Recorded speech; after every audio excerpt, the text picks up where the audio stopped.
interesting that someone like me should have got involved in it. And I think there's an interesting parallel as well with the history of this place. Like Chauncey Stillman, I discovered hunting when my life was already full of other interests, and where I'd already acquired an intellectual understanding of the world, which was of a very different kind from the understanding that you get from riding through beautiful countryside on a horse.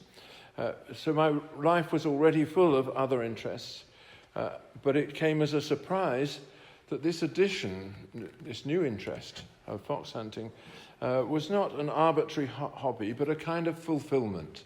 And I think this is probably what Chauncey Stillman felt, but I don't know, I'll leave that to Peter to explain to us. That there is an expression in life, in this engagement with other animals, in this extraordinary pursuit, which fulfilled what I'd already been thinking in much more abstract ways as a philosopher and writer.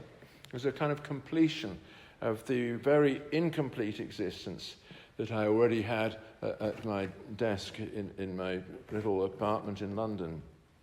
And having discovered hunting, I left London and I left my all respectable employment in the university and simply settled down in the country. And this is the story I tell in this book. This is the story of my what my colleagues in the university would call my fall, from which I never looked back. And as a result of this, I met Sophie, my wife, and the meeting with her is described in this book. And it was an extraordinary event in its own right. That I fell off one day and was picked up by this extraordinary creature who seemed not to be repelled by the fact that she was helping an intellectual to his feet. And I concealed, obviously, from her all those defects. And in due course, she decided that it wouldn't be a bad idea to marry me. So that was 22 years ago. And the story was fresh in my mind when I wrote this book. Well, the crucial features of fox hunting that drew me to it were, I suppose, four, really. I will say a bit more about other features in due course, but first of all, it's futility. This is a completely pointless thing, which, and indeed here in this country, it's more pointless than ever in that although you go fox hunting, there are no foxes that you ever pursue, but only coyotes, and even those you can't catch. So, but that, to me, amplifies the attraction of it. There's very few things that people do in the modern world which are entirely useless.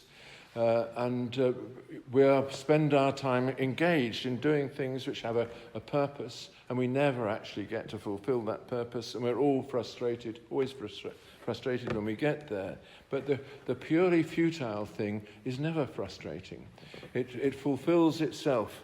It's an escape from the whole tyranny of means and instruments and getting and spending, as Wordsworth put it. And I think that's right, that we do need these purely futile things, especially if you can pursue them in company, side by side with somebody just as useless as yourself, for 2 or 3 hours, forgetting all the day-to-day engagements that otherwise irritate and frustrate you. So that really did appeal to me. The second thing that appealed to me, which I think appeals to everyone, even the observers of this thing, is the ceremony. That here is one of the few activities in the modern world which has not just a ceremonial aspect, but which is entirely encompassed by ceremony. Every little detail is ceremonial, and one is, as it were, immersed in making things look right, not just your own uniform and your own appearance, but also the appearance of the horse, and your behavior, maybe even the words you use, and of course if you're a huntsman, the strange language of communication with the animals, which is very formalized too. And that ceremonial aspect of hunting, I think, is one of the most important features in a world where ceremony is disappearing. I quote in this book the famous lines of W.B. Yeats in his prayer for my daughter, how but in custom and in ceremony are innocence and beauty born. A rhetorical question, but very beautiful, suggesting the real place of ceremony in human communities. And another feature is the feature of polish. In most of our life, it's not surfaces that we're looking at. We're always trying to find the meaning underneath, and why we're doing this thing, why we're interested in it. But in fox hunting, it's the surface that matters. Everything is polished. The horse and you, your behaviour, the places that you're visiting, and the surfaces really matter to you. And what is wonderful, of course, is that having polished your horse and your uniform for several hours the day before, and got on the horse and got out into the field, within half a minute, the whole thing is covered in mud. And that, of course, is, again, a kind of fulfillment.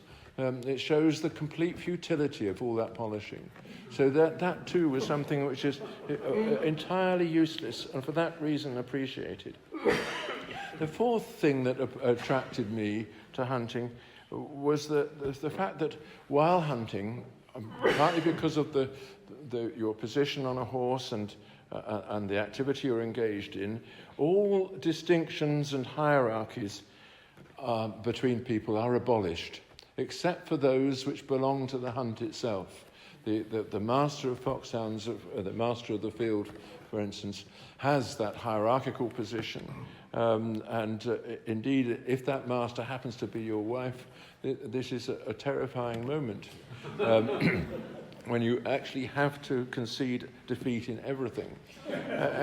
But these are distinctions which are created by the hunt, which obliterate all the other distinctions that inform people in their everyday life. And that, of course, is a very useful moral lesson for us all, to see how irrelevant those other distinctions are, and that how we can remake ourselves with completely new distinctions created by the activity itself. And so I was drawn to this activity, having spent 40 years really of sedentary life, 20 years of which were pursuing an academic career as a professor in the University of London, and also as a writer. And I was only just beginning to emerge as a writer when I began fox hunting. But the first thing that I received from it, of course, was the immense pleasure. The pleasure of simply being together with a horse in beautiful countryside, doing this extraordinary thing, which, as I say, had no purpose but itself. Pleasure is something which is very difficult to understand, and is a natural object of hostility from those who are not sharing it. And this is something which one should remember. We English-speaking people, and especially people here in the east coast of America, have always been persecuted by the puritanical spirit. It was Puritanism which caused us to expel from our country the miserable sods who arrived here in Massachusetts Bay and eventually produced you lot. We were very glad to get rid of them, of course. But having come here, they succeeded in poisoning themselves with their own gloom. But eventually you liberated yourself from it. Extraordinary. I'm sure fox hunting must have been part of the process of liberating yourself from this puritanical heritage. But nevertheless, Puritanism remains as a major force in our culture, on both sides of the pond. I've always appreciated the definition of Puritanism given by your great writer, H.L. Mencken. He defined Puritanism as the haunting fear that someone somewhere might be happy.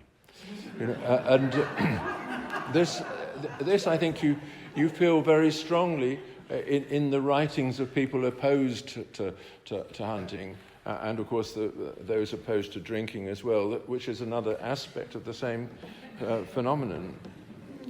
And one learns that if people are as repelled by others' pleasure as that, it must be because it's meaningful, that pleasure. There is a meaning in it which they can only respond to with antagonism because they cannot share it. I think what I'd like to say, and this is a philosophical point, is that there are two very different kinds of pleasure.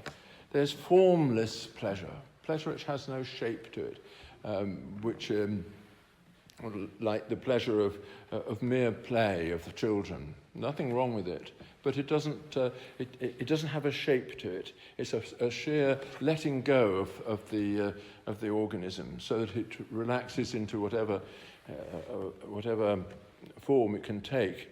But there is also formal pleasure which is surrounded by constraints, things that you have to do, boundaries that you must respect. This kind of pleasure which is contained by formal constraints, is really a form of knowledge. It's a way of getting to know the world and concentrate upon it, to look into its heart so that you become acquainted with what it really is, and with the beauty of your surroundings as well. And I think this is perhaps the deep significance of fox hunting. The uniforms, the hierarchies, the precise times at which everything occurs, and the precise order of events, and so on. All these transform pleasure into a kind of knowledge, a knowledge of the world and your place in it, and an appreciation of your place in it, and an acceptance of the institution around you. And I think animals respond to this too, because formality in human beings makes them predictable and trustworthy. You know when they're doing what. And animals respond very quickly to this. Horses especially, as you know, the one thing that they cannot cope with is the unanticipated thing, the event which is not part of the routine, and so on. And likewise with hounds. And so the formality of the human beings serves further to unite these three species in a community which is responding to each other with trust. And this bond of trust, which comes from formality, makes the pleasure more intense, more shared, and more, as I say, a form of knowledge. But I think we also have to recognize that it's not just Puritanism which is the enemy of this sort of thing. We do live in a kind of joyless world. And the joylessness of our world, in my view, comes in part because of its permissiveness. When everything is permitted, as all forms of pleasure, all forms of relaxation, all forms of transgression even, which is the philosophy of the 1960s and has endured with us ever since, then joy disappears. There might be pleasure, but pleasure is a very different thing from joy. Joy is an affirmation of the world. Pleasure is just taking something from the world and maybe at the same time destroying it. So I think that our kind of pleasure, which is a form of joy, is an antidote to the permissive society. And it's one reason why the permissive society wants to forbid us. It's a very strange thing. If you look at the fox hunting debate in Britain, the people who are most eager to ban hunting on so-called moral grounds always turn out to be those who've lived the most permissive and promiscuous and formless life in their own private way of being. And this is true of the establishment of the Labour Party, who essentially tried to bring our sport to an end. So it's an interesting observation that the permissive society is also a joyless society and imitates the old Puritan society in trying to forbid joy wherever it perceives it. So we had to live with that, and we're still trying to live with it. And one's view of human nature has been adversely affected by this. We have seen, just how awful the Puritan and permissive legacies both are. And of course, because we wear uniforms, this lends us to demonization. If you get up on a horse in a uniform, you're obviously an offense to mankind. And something is going on which other people feel excluded from. And of course, there's the secret rites involved, the sounds, the cries that people make, like, ah! When something leaves the cover, or whatever the cry that each pack has its own cries, and of course the huntsman has his own ways of communicating with the hounds. But these strange cries and secret rites make people think something's going on that shouldn't be allowed. This is some kind of secret ritual and witchcraft. And again, you see in this part of the world, thanks to the Puritans, the fear of witchcraft became part of the culture in the 17th and 18th centuries, and right through to the 19th as well. And that fear is there in many people's reactions to hunting. And as a result, many people in Britain, normal fox hunting people, became very secretive about it during the post-war period when it was under attack. And being secretive doesn't help, in my view. One should be blatant about one's joys. When you're being secretive, people automatically think that you've got something to conceal. It's sin is what is performed in secret, and therefore what is performed in secret is sin. But I think our joys should be bold joys, and we should declare them to the world and be suitably confrontational with those who don't approve. And finally, I want to say a few more general things about the great virtues of hunting. These are things which you are all familiar with, but I think it's always worth trying to put into words what it is that you really enjoy about something. Our way of relating to animals, in my view, is the healthiest way. It's not a sentimental, coddling sort of way that is the manner of the pet lover. We relate to animals in an activity that we share, where there are risks that we share as well. And the most constructive form of affection between a human being and an animal is one in which both are at risk and both care for each other in that risk. And this is what I discovered through this healthy love of animals, that one's put into a new relation with animals and also with other human beings who are similarly relating to animals. I discovered also, just as a by the way, I was still an academic professor of philosophy when I started hunting. I discovered, thanks to hunting, how to relate to people on the horses nearby who have never read Immanuel Kant. This was an extraordinary thing, to be thrust into intimate relation with people who had never read Immanuel Kant. So, and I discovered that it was really interesting to relate to such people and find another form of commonality. I also discovered the extraordinary number of people who rejoice at the spectacle of someone who has read Immanuel Kant lying in the mud. I was reduced to my proper status many times, and one of them, as I say, leading to my rescue by my future wife. And this form of knowledge, which came about because I was being thrown around by an animal among other people who were in the same position, was a new knowledge for me, and a very, if you like, redemptive knowledge. It lifted me out of all kinds of glooms that I'd had. And the accidents and risks that we undertake with these animals bind us together as a community. I'm sure everybody in this room has had some pretty nasty accident on a horse. Most of you have broken a bone or become at least seriously bruised, but you've gone on with it nevertheless. You've come to realize that accidents and misfortunes of that kind are risks gladly undertaken for the overall sense of community with which you confront them.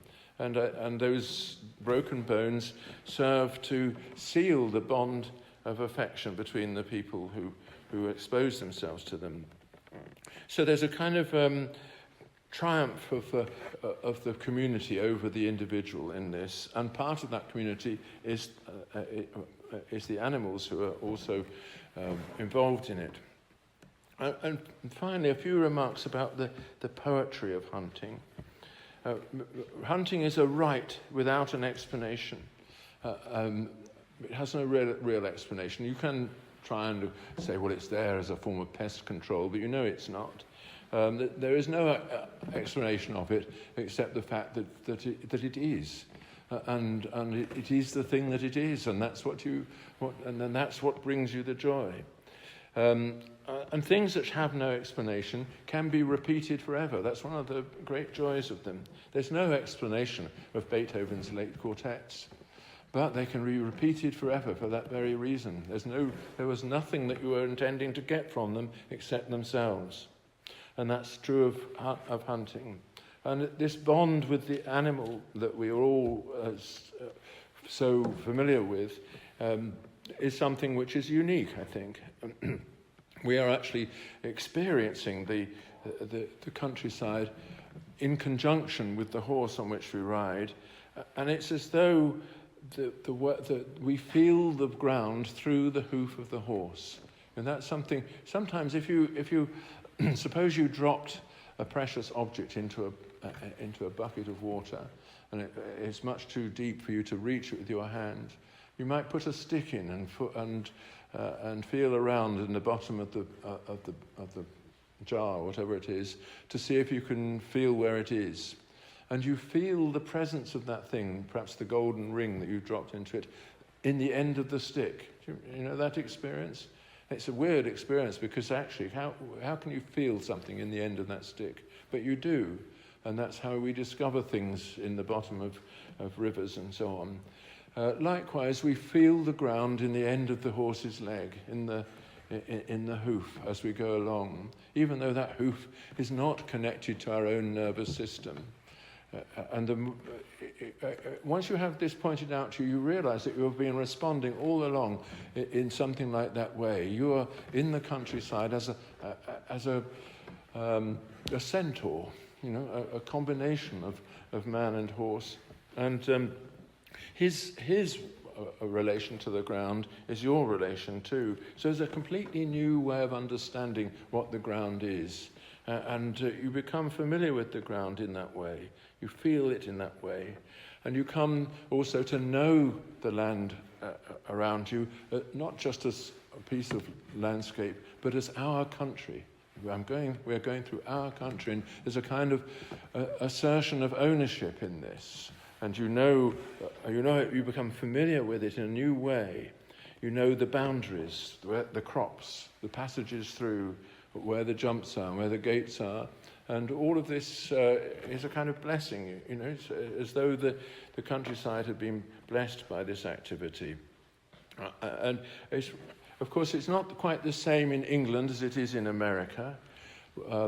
here, private property has a very powerful image in people's minds, if you own a piece of land, it really is yours. In England, it's never really yours. Legally speaking, anyway, it's only a tenure from the Crown. A freehold tenure from the Crown is the best you can get. But it's not only that. There are rights of way, bridleways, footpaths, passages through, easements, rights, etc. And that is the most beautiful thing about English land law, that it reconciles all the interests that people have in a piece of territory with the rights of a single owner. And when we hunt, of course, all those rights are set partly to one side. The land has now fallen back into common ownership, as it is owned by, as it were, by the hunter-gatherer and by the horse itself. That's how horses see the countryside, and we see it too. So there's a dissolution of boundaries, which is part of the beauty of it. And that dissolution of boundaries also, at the same time, brings in a new form of ownership. This is our country. I'm sure you're all familiar with the edges of your country and where it perhaps, I don't know whether there's a neighbouring hunt. In Britain, of course, the hunts are contiguous. There's 250 or so of them. And if you come to the boundary of one hunt, you're entering that of another. And that is an extraordinary thing too.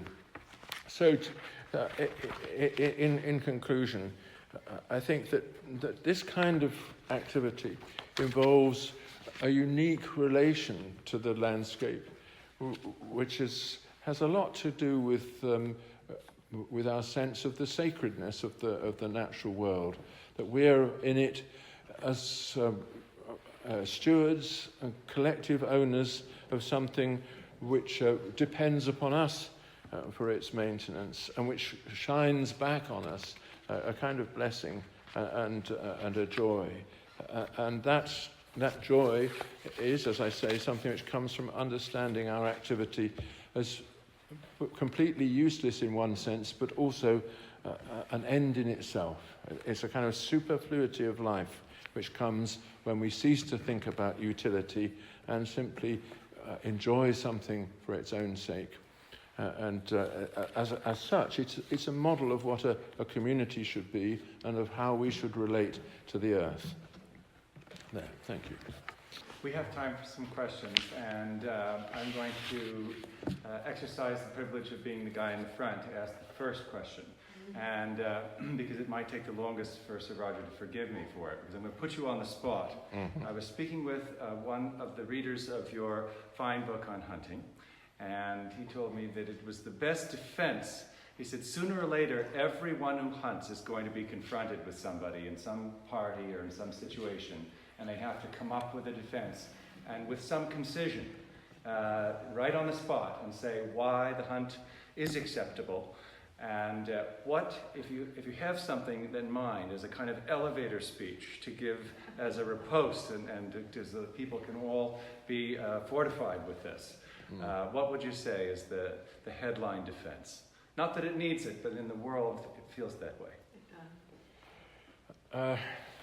Very difficult question, because it largely depends upon whether the person you're addressing has got a brain or not.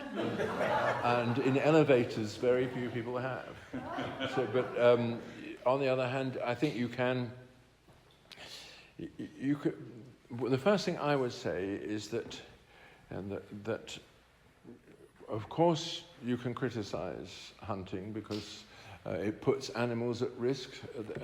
It does depend upon the flight reaction of a wild animal, so you're inciting that flight reaction. That is indeed instilling fear into something.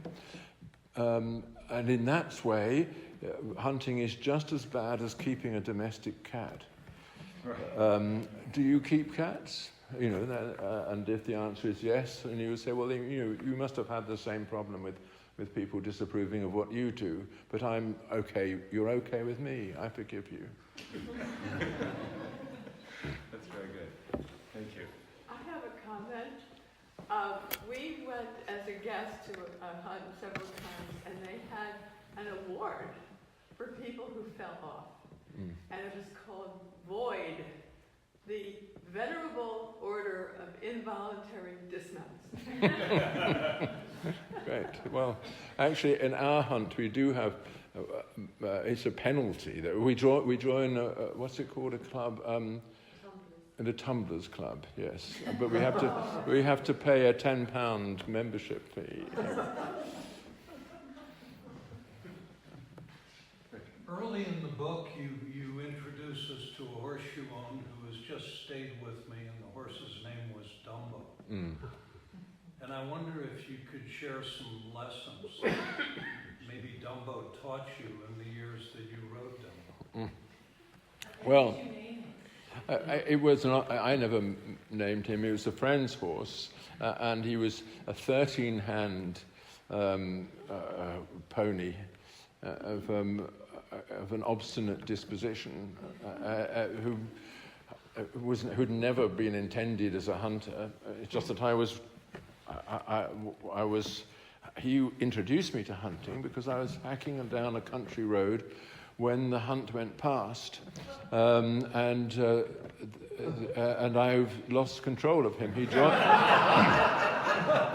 joined the hunt and took me through it. Actually, the passage, it did teach me something very precise about what horses are, and I'll just read you, if I can find it, the passage where I say, yes, have I? Yes. The first thing that became apparent was that I had not known before what a horse really is. I was not riding an individual.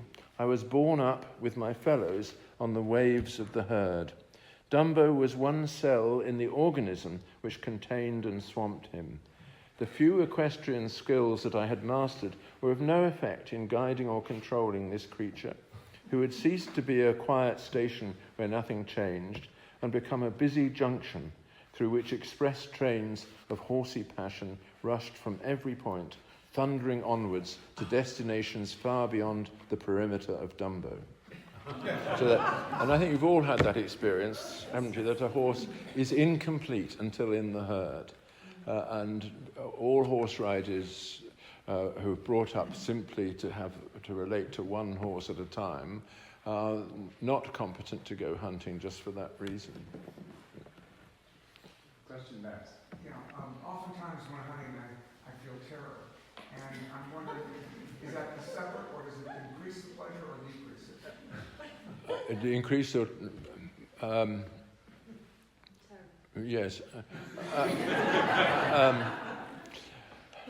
I didn't... At first, I didn't feel terror. Obviously, it was a difficult thing for me.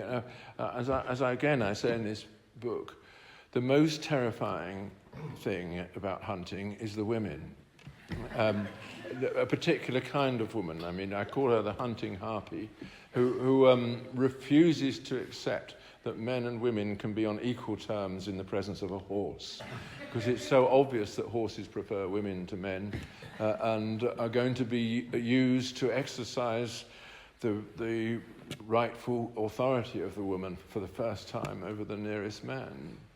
And I know I don't mean by that as a misogynist remark, but just simply to recognise that there are situations where, especially if you're, as I was, a timid newcomer, where you do get radically bullied by and even kicked by these outrageous creatures. But that isn't the only terror, of course. But it was a real one for me. John? I think in hunting you make an eloquent distinction between living in the country and dwelling in the country. Could you give us a quick thumbnail of the differences? Yes. Well, yeah, I think many people, I mean, and this may be true of many people in this room, come to the country really to relax and enjoy what it has to offer, but are not in the business of making it into their home. And to make it into a home is particularly difficult in the modern world because the rural economy is likely to be completely detached from what it is that you do. Where we live in England, there is still a rural economy. It's a subsistence economy, small-scale farming, usually with some illegal business attached to it to supplement the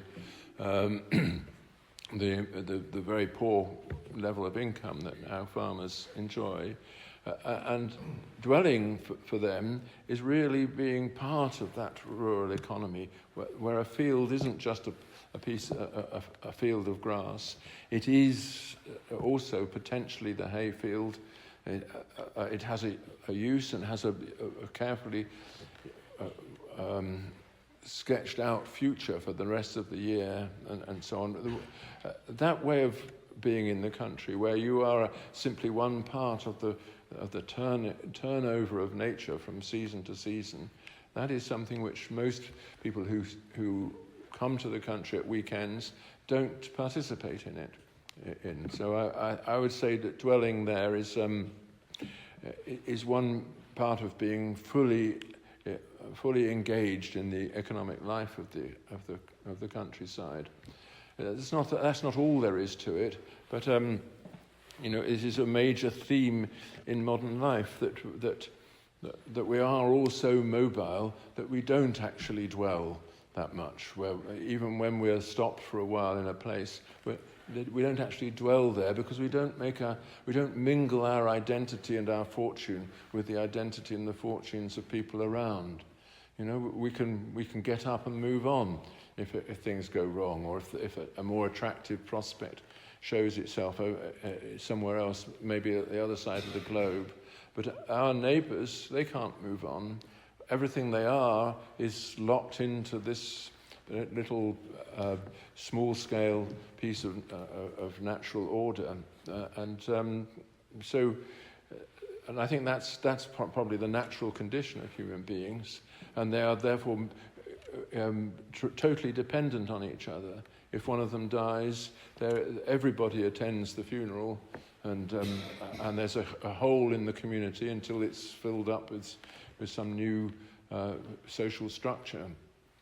And I think most people in the modern world do feel the loss of that kind of dwelling, the sort of dwelling that is, which we obviously understand from reading the Bible, where that was the norm, that people lived in that way, and we understand it from reading 19th century novels, and right up to William Faulkner and people like that. You will have the same idea of the complete integration of people with the environment around them and with the economy of that environment, and the fact that their identity depends on being exactly there in this relation with others. And we have lost that. I don't know whether that makes sense to everybody here. I know things move faster in America than they do in Europe, but I think some of that sense of loss is here. Obviously, people like Wendell Berry express that for many people. Question up here in front. I was wondering if you thought perhaps the antipathy toward fox hunting had more to do with moving away from farming and sort of anthropomorphizing of animals than pleasure versus hedonism, or joy versus hedonism. I think that's a good question. It does have a lot to do with that people are no longer have the kind of relation with animals that a farmer has, and no longer see animals as a fundamental part of the economy of modern life. And so, as you imply, their relation with them is with pets, essentially, or either pets or pests. People don't respond to rats quite as they do to cats, etc. But yes, That is absolutely true. And it's made more difficult by the fact that for many people, although they are carnivores, they've never seen the animals they eat and never had to handle them. You still have cows in the fields here, but there are whole parts of America where you don't ever see an animal or see even the parts of an animal as though they came from an animal. They're wrapped in plastic in the supermarket, looking bloodless and clean. It's as though that whole aspect of your own dependence on animals has been removed from you. And and as a result, animals become sentimentalized. They only come into your life as honorary members of the family.